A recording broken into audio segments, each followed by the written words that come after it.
ব্যাপকভাবেই সবার জন্য সব সময়ের জন্য প্রযোজ্য হয় যদি কোরআন এবং সুন্নাহর কোনো বর্ণনা দ্বারা নবী আলাইহিস সালাম নিজে ওইটাকে নির্দিষ্ট না করে দেন।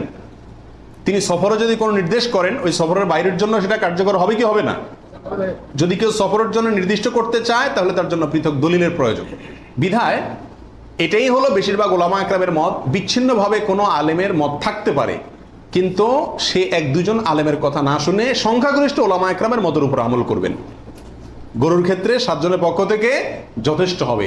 তবে একটা কথা এখানে বলতেই হবে, সেটা হলো উত্তম হলো একাকি দেওয়া, ভাগে না দিয়ে কিকে দেওয়া? একাকি দেওয়া। এই ক্ষেত্রে কারোর কোনো দ্বিমত নাই, একাকি দিতে পারলে সেটা সবচেয়ে বেস্ট এবং ভালো।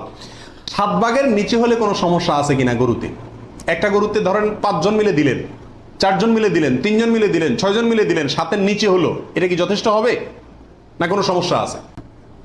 এর উত্তর হলো কোনো সমস্যা নাই।